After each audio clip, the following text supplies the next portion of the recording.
নাই এইটো এটা ইৰেছপনচিবল বুলি আমি ক'ব বিচাৰোঁ কাৰণ আপোনাক পাব্লিকে ভোট দিছে আপুনি অকল চৰকাৰত ৰুলিং হ'লেহে যে কাউন্সিলত আহিব এছেম্বলিত আহিব ৰুলিং নহ'লে নাহিব এইটোতো এটা ভাল ভাল ৰিপ্ৰেজেণ্টেটিভৰ এটা গুণ হ'ব নোৱাৰে ভাৰতৰ গণতন্ত্ৰত আপুনি কেতিয়াবা পজিশ্যন কেতিয়াবা অপজিশ্যনত থাকি ৰাইজক সেৱা কৰিব লাগিব আপোনাৰ উদ্দেশ্যটো ৰাইজক সেৱা কৰা আৰু আজি দেখিবলৈ পোৱা গ'ল BPF-এ যিটো কৰিছে সেইটো ৰাইজক সেৱা কৰাৰ কাৰণে নহয় পাৱাৰ লোৱাৰ কাৰণে তেখেতে only and only for power ইহঁতে পলিটিক্স কৰি আছে আজি আৰু ৰুলিঙত নাই কাৰণে এছেম্বলিত অহা নাই সেইটোতো অতি দুৰ্ভাগ্যজনক কথা মই তেখেতসকলক আহ্বান কৰিছোঁ আমাৰ হাউচৰ হয় তেখেতসকলে আহিব লাগে আৰু হাউচত এটেণ্ড কৰিব লাগে আৰু এই অঞ্চলৰ 35 লাখ যিটো পপুলেশ্যন আছে তেখেতসকলক শিক্ষা দীক্ষা বিভিন্ন দিশত উন্নয়নৰ কাৰণে আগবাঢ়ি লৈ যোৱাৰ কাৰণে যিখিনি কাম একেলগে সদনত আলোচনা কৰি আমি ডিচিশ্যনবিলাক ল'ব লাগে তো সেইকাৰণে তেখেতসকলক পিকনিক খাৱাটো বাদ দি সদনত আহিবলৈ এছেম্বলিত আহিবলৈ ডিছকাশ্যনত অংশগ্ৰহণ কৰিবলৈ আমি আহ্বান কৰিছোঁ আমি শুনিবলৈ পাইছোঁ আজি চিৰাঙত হেনো চন্দন ব্ৰহ্ম ডাঙৰীয়াই মেম্বাৰসকলক লৈ পিকনিক পাতিছে চন্দন ব্ৰহ্ম ডাঙৰীয়াই ইমান ইৰেছপনচিবল কাম কৰিছে 15 বছৰ মন্ত্ৰী হ'ল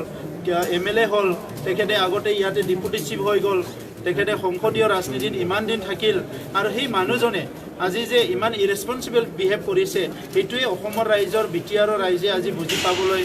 ইয়াত বাকী নাই গতিকে আমি আহ্বান কৰিছোঁ তেখেতসকলে সদনত আহিব লাগে আৰু নহ'লেও আমাৰ সদন চলি থাকিব আজি UPPL BJP আৰু GSP মিলি পেলাই আমাৰ চৰকাৰ গঠন কৰিছোঁ ৰাইজৰ স্বাৰ্থত গতিকে ৰাইজৰ কাম কৰাত আমি কাকো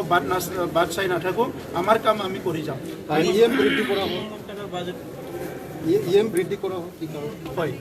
যেহেতু এতিয়ালৈকে আপোনালোকে ডিষ্ট্ৰিবিউট কৰা নাই EMটো আমি বৃদ্ধি কৰিছোঁ আমি কামটো চবে কৰিব লাগে আৰু ইলেকশ্যনৰ আগতো আমি কৈছিলোঁ যিসকল EM নহ'ব তেখেতসকলকো আমি কিছুমান ডিপাৰ্টমেণ্ট চোৱা চিতা EMৰ লগত থাকি চোৱা চিতা কৰিবলৈ আমি সুবিধা দিম গতিকে সেই পলিচিবিলাক আমি তিনিটা দলে মিলি আলোচনা কৰি আমাৰ পলিচিবিলাক আগবাঢ়ি আছে আৰু যিহেতু EM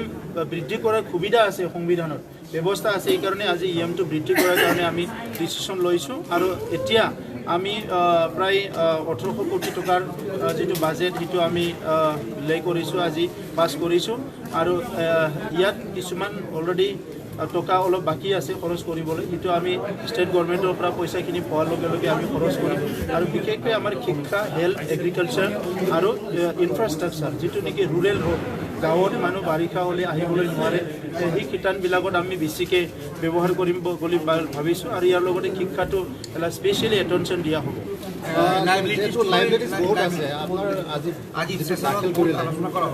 মানে আমাৰ যোৱা চৰকাৰৰ আমাৰ হাগ্ৰামা মহিলাৰী ডাঙৰীয়াৰ চৰকাৰৰ আমালৈ দি যোৱা এটা প্ৰেজেণ্ট এই লাইবিলিটিখিনি আমাক প্ৰেজেণ্ট দি গৈছে আৰু BTR বাকী ৰাইজক এটা ডাঙৰ এটা প্ৰেজেণ্ট দি গৈছে হাগ্ৰামা মহিলাৰী ডাঙৰীয়াৰ চৰকাৰখনে এইটো হ'ল প্ৰায়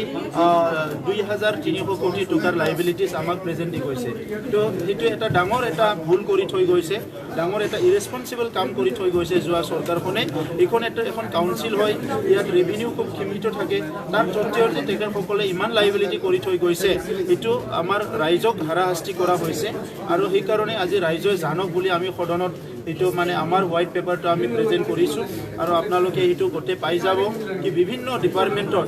শ কোটি টকাৰ লাইবিলিটিছ আছে আৰু বিশেষকৈ CD ফাণ্ড বুলি ফাণ্ড আছিলে যিটো চিফ ডাঙৰীয়াৰ ফাণ্ড তাতে মানে প্ৰায় 350 কোটি টকাৰ লাইবিলিটিছ আছে আৰু PWD ডিপাৰ্টমেণ্ট তেখেতে চলাইছিলে তাত প্ৰায় 900তকৈ অধিক প্ৰায় 1000 কোটি টকাৰ লাইবিলিটিছ আছে আৰু সেইবিলাক প্ৰত্যেকটো ডিপাৰ্টমেণ্টত আমি এতিয়া ইনকুৱাৰী বহা হ'ব ডিপাৰ্টমেণ্টেল ইনকুৱাৰী বহা হ'ব আৰু ডিপাৰ্টমেণ্টেল ইনকুৱাৰী যদি ক্লিয়াৰ কৰিব নোৱাৰে আমি ইয়াত CM ভিজিলেন্স লাগে ইয়াত CBI লাগে যি লাগে কৰা হ'ব কিন্তু এই যে লাইবিলিটিছ কৰিলে এইবিলাক মিছ এপ্ৰপ্ৰিয়েশ্যনবিলাক যে কৰিলে ফাণ্ডবিলাক যে আননেচেচাৰিলি এইটো খৰচ কৰিলে সেই সকলক আমি মানে এনেই এৰি দিয়া নহ'ব প্ৰত্যেকজনকে ইয়াতে ইনকুৱাৰীত লগা হ'ব আজি সদনত NDP ৰিভলিউশ্যন লৈ এক্সক্লুচিয়া এণ্ড দি খেষ্ট ডিছপিউটাল কি আলোচনা কৰা হ'ল কি আলোচনা কৰা হ'ল আজি NDP ইছ্যুৰ ওপৰত NDP কাৰ্টেন NDP সকলৰ